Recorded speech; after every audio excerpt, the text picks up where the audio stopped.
Que no hay mejor memoria que la que está en la punta de un lapicero, y voy a pedirles que tomen nota de algunos textos, algunos pensamientos que vamos a estar considerando en esta tarde, especialmente los jóvenes. Todos los jóvenes que están aquí presentes, por favor pongan mucha atención a este tema que sin lugar a dudas es un tema, considero, muy importante. Y no que a las personas adultas pues no sea para nosotros el tema, también es para nosotros y también nos puede ser de mucha ayuda a manera de aconsejar a otros, a manera de ayudar, ya sea a hijos, a nietos o a personas que conozcamos, pero especialmente a los jóvenes, porque ellos están entrando en una edad donde sin lugar a dudas se van a enfrentar a estos ataques, a esta situación difícil. El más cruel de los crímenes. En las Escrituras encontramos muchos ejemplos de personas que arrebataron la vida de sus semejantes, muchas veces en una forma violenta, en una forma muy agresiva y cruel. Y es algo que podemos encontrar, hermano y hermana y amigo que nos acompaña, a través de toda la Escritura, Antiguo y Nuevo Testamento, en todas las dispensaciones, tanto en la era patriarcal, es decir, antes de que estuviera la ley de Moisés, la era mosaica, es decir, el tiempo de Moisés, y la era cristiana, que son los últimos tiempos, los cuales usted y yo estamos viviendo. En todas las dispensaciones, en los dos testamentos, encontramos personas que asesinaron y que quitaron la vida de sus semejantes. Y podemos ver, por ejemplo, a Caín y Abel, como escribiera el apóstol Juan ahí en su primera carta y el capítulo 3, que Caín era del maligno y mató a su hermano Abel.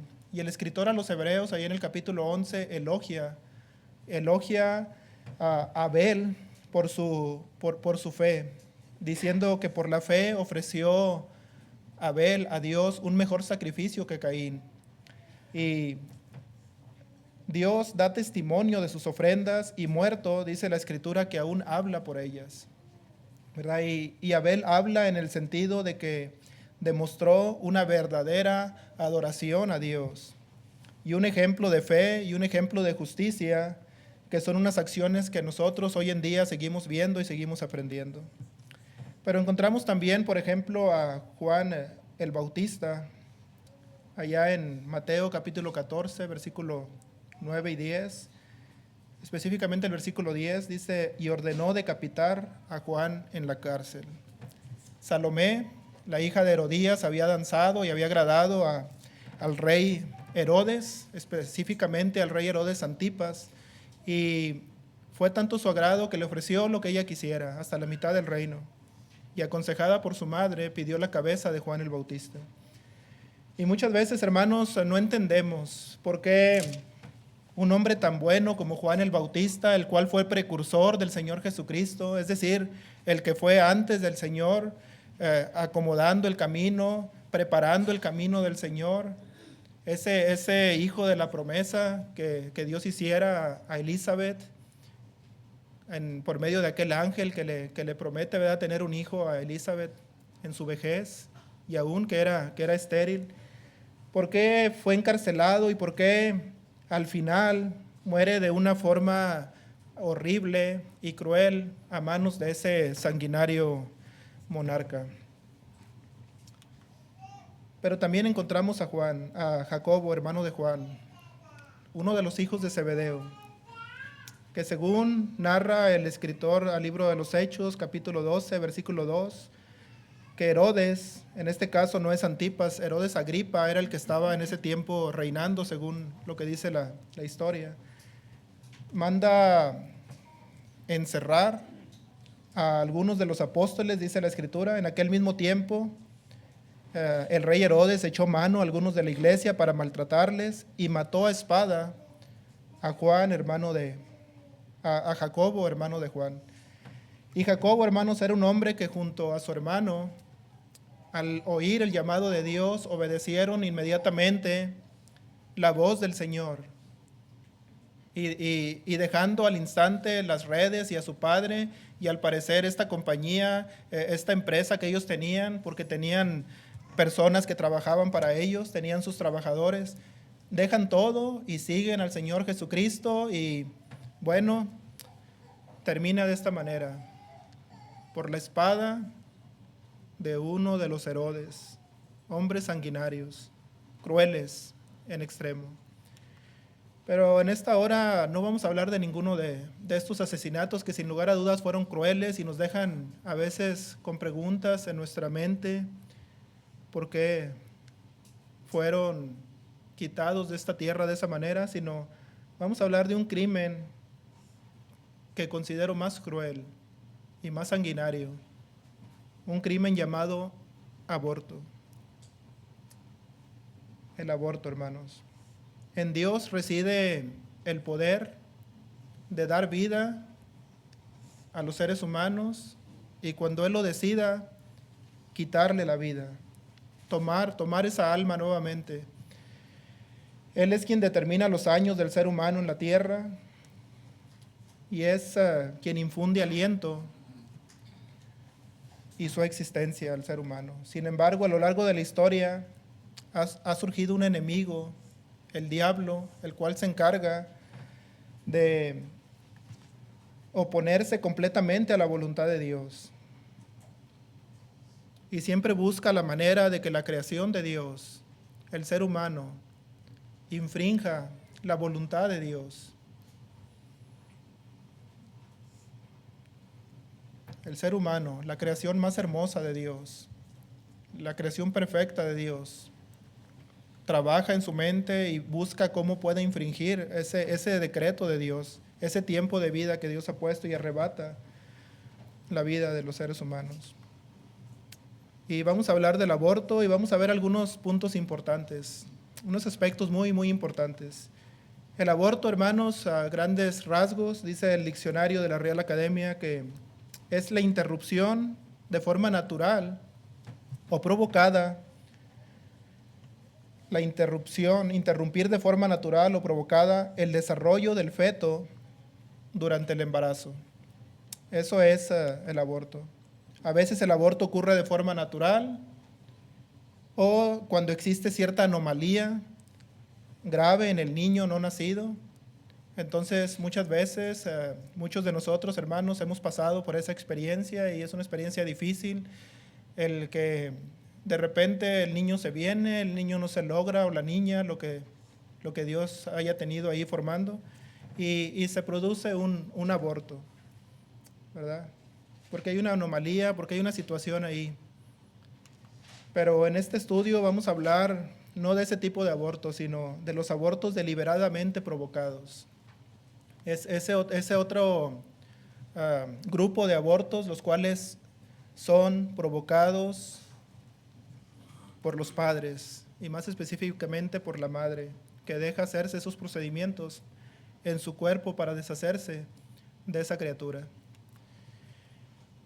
El aborto en Estados Unidos y en China son de los dos ejemplos de países que tienen un gran índice de este problema. En China se realizan al año alrededor de 13 millones de abortos, y la población es de aproximadamente 1.3 millones. Así que la tasa es de alrededor de 10 abortos por cada 1,000 habitantes. Un 1% de los habitantes de China practican el aborto. 10 de cada 1,000. Hubo más de 1 millón de abortos en Estados Unidos en el año 2023, que es la fecha más reciente que pude buscar, que pude investigar. En el año 2023 hubo más abortos en Estados Unidos, más de 1 millón. La tasa más alta en más de una década, y un salto del 10% desde el 2020, según un informe publicado este martes por el instituto ahí mencionado. Todos estos abortos fueron legales totalmente, no ilegales, no clandestinos, son abortos legales. Y en el año 2000 más niños murieron por el aborto que los que murieron en la guerra de independencia, la guerra civil, la Primera y Segunda Guerra Mundial, la Guerra de Corea, la Guerra de Vietnam y la Guerra del Golfo Pérsico.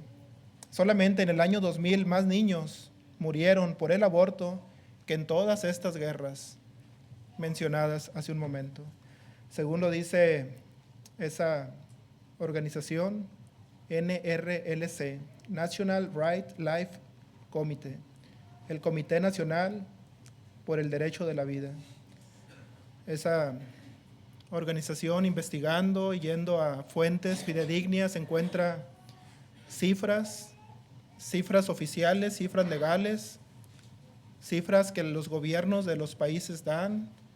E insisto, esos no son todos los abortos. Hay muchos que se practican y que el gobierno no se da cuenta. Pero los oficiales dicen, hubo más muertes por aborto en el 2000 que todas esas guerras juntas. Para ver, hermanos, la magnitud del problema.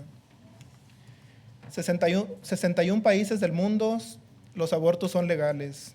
Aproximadamente 73 millones de niños son abortados cada año en el mundo, lo que hacen 200,000 abortos todos los días, y en tan solo una hora, más de 8,000 niños serán abortados.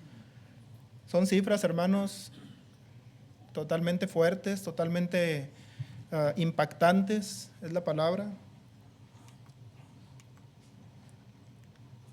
Pero vamos a empezar diciendo que los hijos son una bendición de Dios. Ya vimos cifras, ya vimos estadísticas, ya vimos el significado de la palabra aborto. Ahora vamos a ver cómo los niños son una bendición de Dios. Génesis 33, versículo 5, cuando este patriarca Jacob está viniendo al encuentro de su hermano Esaú, Esaú le pregunta y le dice, alza sus ojos y ve a las mujeres y ve a los niños, y le dice a su hermano Jacob, ¿quiénes son estos? Y él respondió, son los niños que Dios ha dado a tu siervo.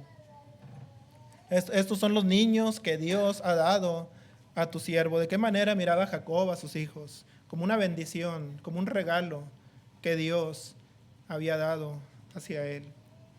En Génesis 25, 21 encontramos el caso de Isaac.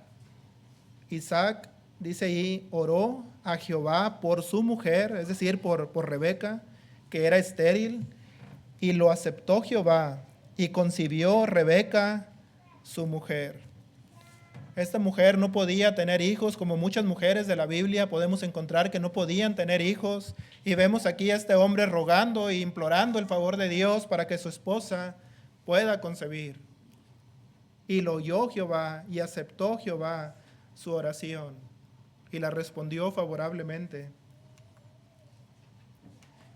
Los niños, hermanos, son una bendición, sin lugar a dudas. Salmo 127, versículo 3, dice la Escritura, he aquí que herencia de Jehová son los hijos, cosa de estima el fruto del vientre. Dice, como saetas en mano del valiente, así son los hijos habidos en la juventud. Bienaventurado el hombre que llenó su aljaba de ellos. No será avergonzado cuando hablare con los enemigos en la puerta. Así como esas saetas que el hombre echa en su aljaba, en ese lugar donde echan las flechas. Bienaventurado el hombre que llenó su aljaba de ellos. Es una bendición, hermanos. Cosa de estima el fruto del vientre. Este Salmo 139 es un salmo hermoso que nos dice quién es el encargado de estar formando cada criatura, cada ser humano. ¿Quién lo formó usted que está aquí en esta hora? ¿Y quién me formó a mí en el vientre de nuestra madre? Salmo 139, 13, porque tú formaste mis entrañas, tú me hiciste en el vientre de mi madre. Te alabaré porque formidables, maravillosas son tus obras. Estoy maravillado, dice el salmista, y mi alma lo sabe muy bien. No fue encubierto de ti mi cuerpo, bien que en oculto fui formado y entretejido en lo más profundo de la tierra. Mi embrión vieron tus ojos, y en tu libro estaban escritas todas aquellas cosas que fueron luego formadas, sin faltar una de ellas. Porque tú formaste mis entrañas, tú me hiciste en el vientre de mi madre. No fue encubierto de ti mi cuerpo, mi embrión vieron tus ojos. mi embrión vieron tus ojos. En dos sentidos podemos ver este pasaje como que los ojos de Dios, los ojos del Señor están viendo ese embrión, ese ser humano formándose ahí en el vientre de su madre. Los ojos del Señor lo vieron, o esa criatura vio los ojos de Dios. No sabemos a qué se refiere ese pasaje, cuál de las dos interpretaciones, pero lo que sí dice ahí, mi embrión vieron tus ojos. Ya sea que el embrión vio los ojos o los ojos de Dios vieron al embrión, que sin lugar a dudas esa es una interpretación totalmente correcta, porque lo está formando, porque está trabajando en ese ser humano, y por experiencia propia podemos decir que Dios sigue trabajando aún en el vientre y aún después del vientre. Dios sigue trabajando en la creación y en la formación de todos los órganos, de todas las partes del ser humano. En ocasiones, aún después de nacer, el Señor tiene el poder de seguir trabajando en su creación, en ese ser humano, en esa creación perfecta de Él. El profeta Jeremías, capítulo 1, dice ahí en el verso 5, antes que te formase en el vientre te conocí, y antes que nacieses te santifiqué, te di por profeta a las naciones. ¿Quién fue el que formó al profeta Jeremías según este versículo? El Señor mismo lo formó. Dice, antes que te formase en el vientre te conocí. Dios ya conocía al profeta Jeremías por su omnisciencia, obviamente.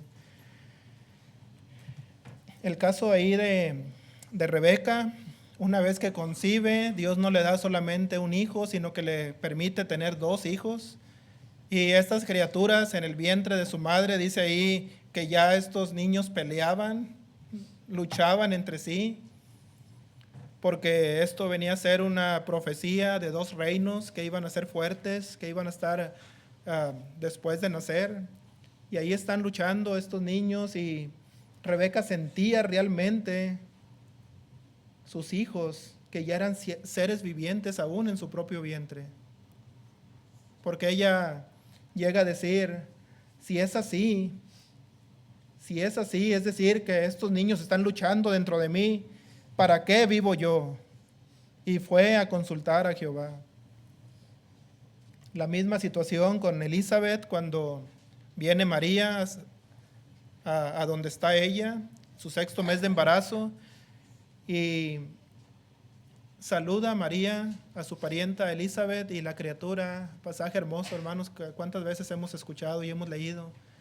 La criatura, es decir, Juan el Bautista, a los 6 meses de gestación, saltó de gozo en su vientre. Y le dice a Elizabeth, tan pronto llegó la salutación, tu saludo llegó a mis oídos, y he aquí que la criatura saltó de gozo en mi vientre. ¿Por qué? Porque ya es un ser viviente, aún estando en el vientre de su madre. ¿Qué nos enseña la Biblia, hermanos, en cuanto a esto? La Biblia nos habla claramente en cuanto a esto. Abominación es una cosa repugnante. Para Dios, hermanos, el aborto es una abominación. Es algo repugnante, es algo que Dios no lo pasa de ninguna manera. Hoy en día, hermanos, muchos partidos políticos, muchas personas que quieren el voto de la ciudadanía, están promoviendo y están a favor del aborto porque quieren ser elegidos como mandatarios de un pueblo, como gobernantes de, llámese un pueblo, una nación. Y no estamos aquí, hermanos, para hablar de política ni estar al lado de un partido o de otro. Simplemente tenemos que ser sabios para saber qué autoridades elegir. Y si una autoridad promueve este tipo de cosas repugnantes, no debemos, hermanos, de apoyar y consecuentar a ese tipo de personas. Y cada quien sabe por quién dar su voto, a quién poner su voto de confianza sobre la mesa para querer que nos gobierne y que ponga este tipo de leyes. Cada quien sabe. Unos tienen una cosa, otros tienen otra.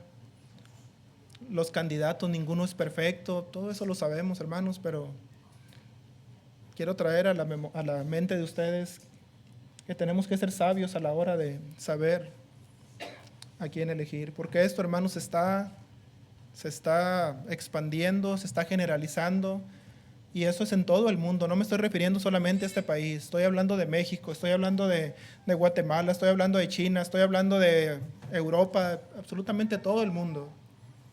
Es un cáncer, es algo grande que se está extendiendo por todas partes. Los israelitas sacrificaban sus niños a Baal y a Moloc. ¿Quiénes eran Baal y Moloc? Eran ídolos abominables de los pueblos de la tierra del Canaán, donde los israelitas fueron a morar después de salir de Egipto. Segunda de Reyes 17:17 dice la Escritura: e hicieron pasar a sus hijos y a sus hijas por fuego, y se dieron a adivinaciones y agüeros, y se entregaron a hacer lo malo ante los ojos de Jehová, provocándole a ira. ¿Y quién era Moloc? Era ese ídolo que tenía sus manos extendidas, tenía una cara de toro, parece un buey, un toro, pero tenía sus manos extendidas, y ahí en esas manos extendidas prendían fuego y ofrecían a los hijos a Moloc, al ídolo abominable. Ofrecían sus propios hijos a Moloc. Y podemos decir qué cosa tan horrible, tan cruel, de un padre, de una madre.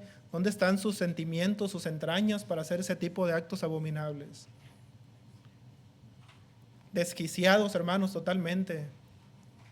Pero hoy en día hay tantas personas, hay tantos padres que abortan y que sacrifican sus hijos, no a Moloc, porque ese ídolo ya no es del tiempo presente, ahora los sacrifican a ídolos modernos, como al ídolo del egoísmo, al ídolo de la cultura, o al ídolo de la comodidad, o al ídolo del trabajo.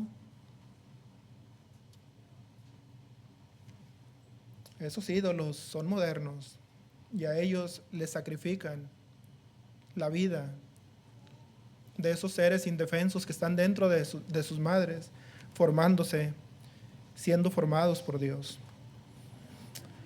Los que abortan no sacrifican a Baal, pero el resultado sigue siendo el mismo. Matan a niños inocentes. Dice la Escritura: 6 cosas hay que aborrece Jehová, y aún 7 abomina su alma. Libro de los Proverbios, capítulo 6, verso 16. El verso 17 nos dice: estas 6 cosas son los ojos altivos, la lengua mentirosa, las manos derramadoras de sangre inocente. Manos derramadoras de sangre inocente. ¿Y qué sangre más inocente puede haber que la sangre de un ser indefenso que no puede defenderse de los ataques de personas adultas, de personas maduras, que le van a quitar y le van a arrebatar su vida? Las manos derramadoras de sangre inocente están entre esas 7 cosas abominables a los ojos de Jehová. No, hermanos, el asunto del aborto, amigos que nos acompañan, jóvenes, no es asunto de elección. Pues ahí a ver qué piensan. Esta es mi opinión, respétala. Esta es tu opinión, yo te la respeto. El asunto del aborto no es asunto de opinión.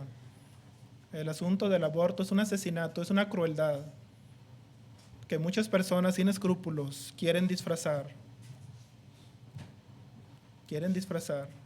Pero eso es realmente lo que es. La preocupación de Dios por el no nacido. Allá en Amós, capítulo 1, verso 13. Así ha dicho Jehová: por 3 pecados de los hijos de Amón, y por el 4 no revocaré su castigo, porque para ensanchar sus tierras abrieron a las mujeres de Galaad, que estaban encintas.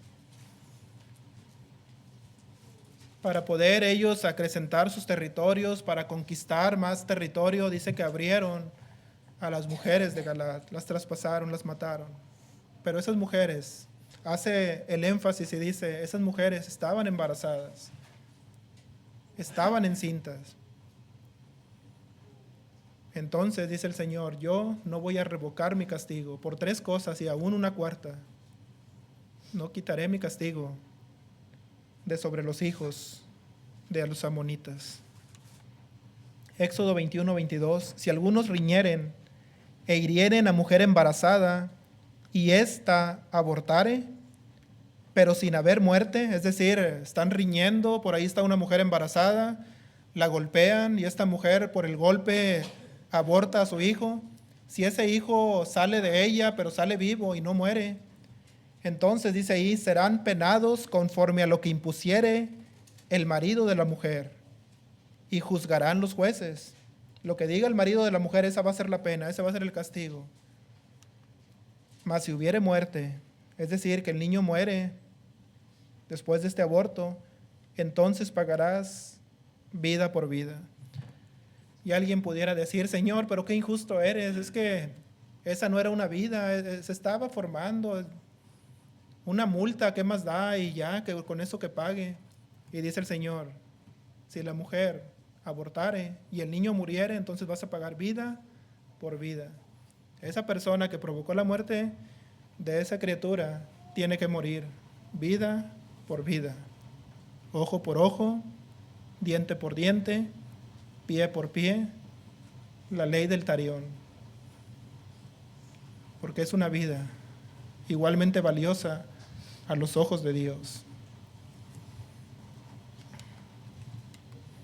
Los homicidas y los que son sin afecto natural sufrirán la ira de Dios si no se arrepienten. Romanos 1:29 habla, desde el 28 está hablando, el 29, el 30, el 31, hasta el versículo 32. El apóstol Pablo nos está dando una probadita de lo que era la sociedad romana en aquellos tiempos.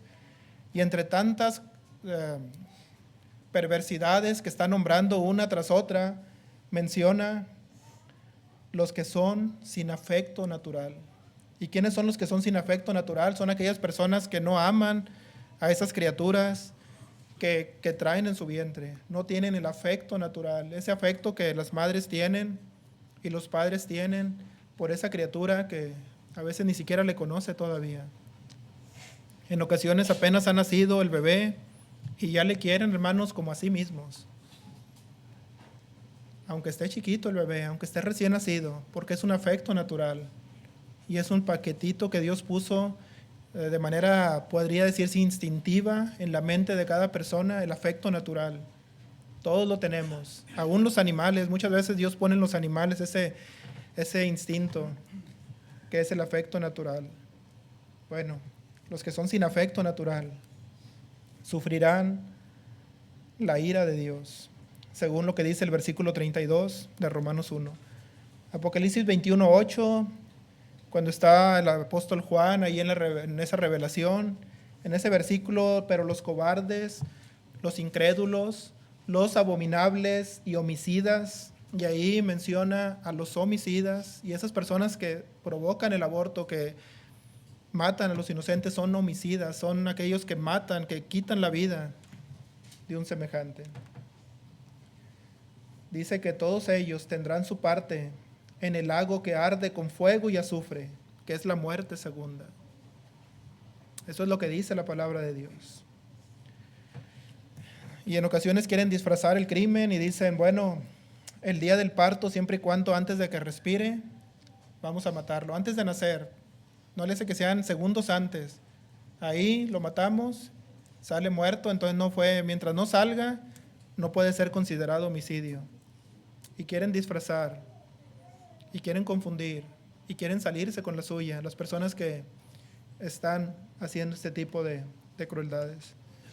Hoy en día se habla del terrible síndrome post-aborto, cuyas consecuencias son la culpabilidad. ¿Cómo se siente una mujer que al final accede a hacerse ese tipo de procedimientos? ¿Cómo se siente? Bueno, culpable, obviamente. ¿Quién no se va a sentir culpable ante esta atrocidad? Enojo con la situación, enojo consigo misma, enojo con todo lo que esté a su alrededor. Ansiedad, depresión y un gran sentido de pérdida. Muchas veces están deprimidas por largos periodos de tiempo. Pues cómo no, son culpables, se sienten culpables y realmente lo son. Y ellas lo saben en lo más profundo de su ser. Y en ocasiones ellas mismas se quitan la vida. Al no poder con esa carga, terminan quitándose ellas también la vida. Porque cometieron un error, cometieron una cosa que no se debe hacer. No podemos, hermanos, hacer con nuestro cuerpo lo que nos dé nuestra gana. Las mujeres que están a favor del aborto gritan a los cuatro vientos: nuestro cuerpo, nuestra elección. Y dicen: yo soy la responsable de todo lo que me pasa y no tiene por qué el gobierno, las leyes decirme qué hacer con lo que a mí me pasa. Son mis decisiones. Y queremos que ya el gobierno deje de tomar decisiones por mí. Yo voy a tomar decisiones por mi cuerpo y por lo que a mí me pasa.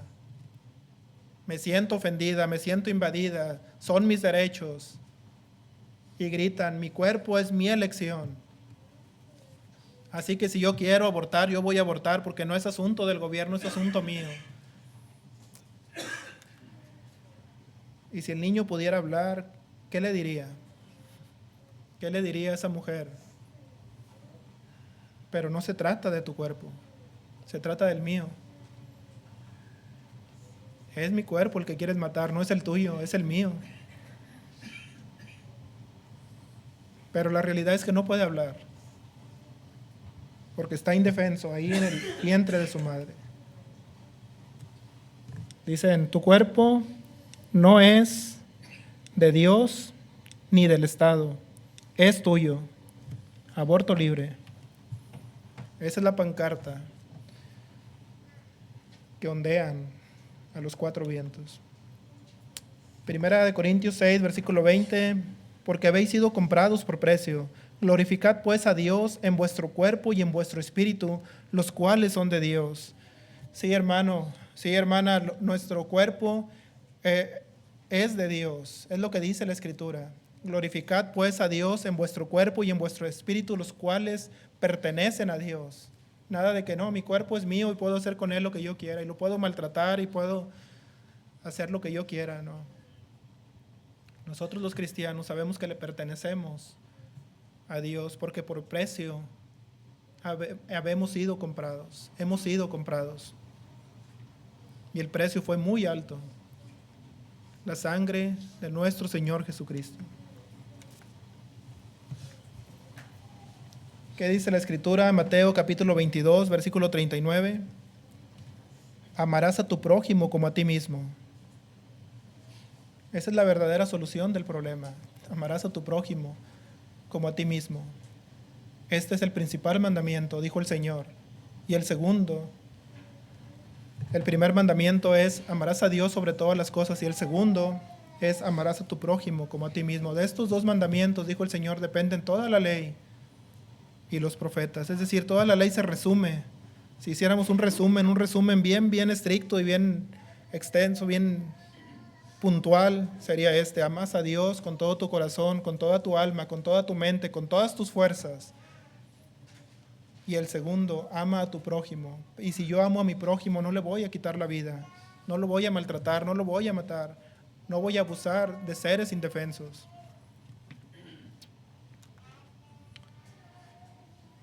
Mateo 7, versículo 12, texto que es conocido por algunos como la regla de oro.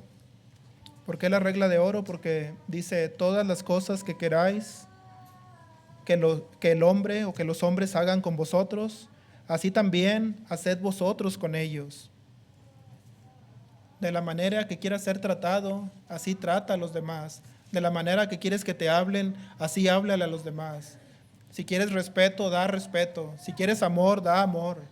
Si quieres sinceridad, da sinceridad. Si quieres fidelidad de cualquier tipo de persona que esté a tu cargo en una empresa o en el matrimonio, en cualquier tipo, sé fiel a los demás. Todo lo que quieras que hagan contigo, hazlo tú también con los demás.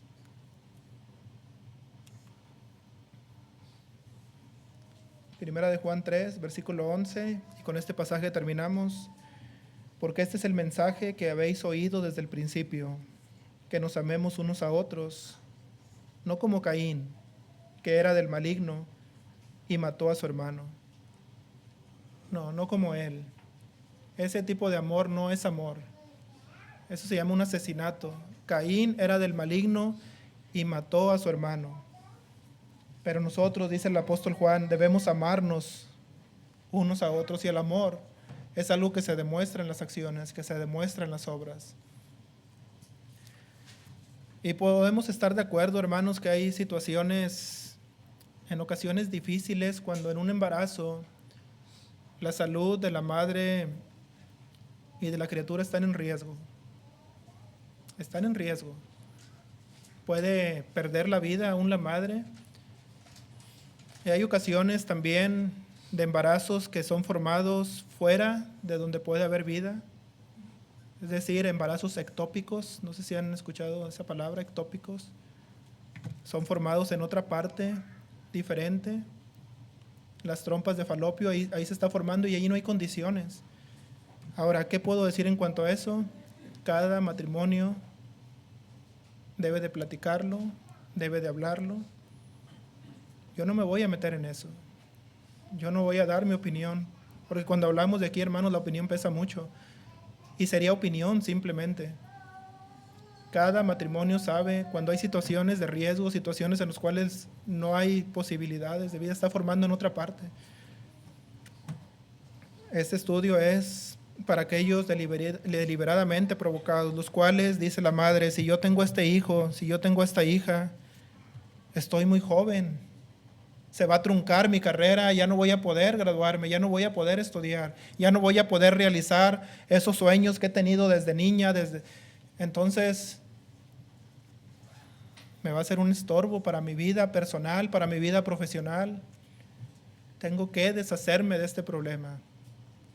A ese tipo de abortos me estoy refiriendo, en los cuales dicen, es que ya tengo muchos hijos y esta criatura implicaría un gasto muy fuerte que no puedo llevar.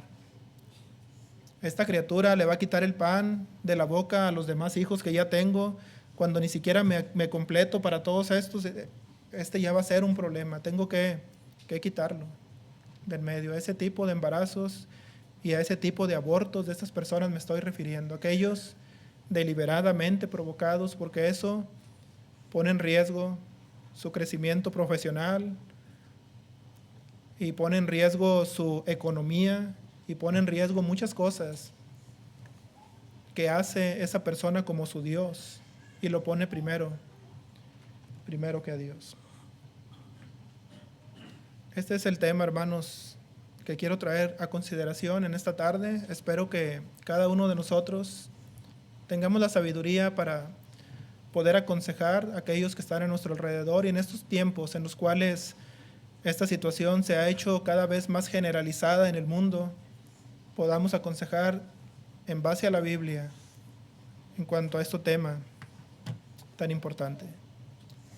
Sabemos que no hemos hablado acerca del plan de salvación, no hemos tocado los puntos del plan de Dios para la obediencia, pero si en esta hora hay alguna persona que viene decidida, que quiere ser bautizado, que quiere ser bautizada, levante su mano, pase al frente, haga alguna señal y le vamos a ayudar con mucho gusto para que no regrese a su casa de igual manera, que regrese justificado, que regrese livianito, sin ese costal, sin ese peso de culpas que le separan de Dios y que a final de cuentas le pueden separar por toda la eternidad de estar con Dios en el cielo, donde queremos estar, de ese Dios al que amamos y que le decimos, Señor, cerca de ti yo quiero estar.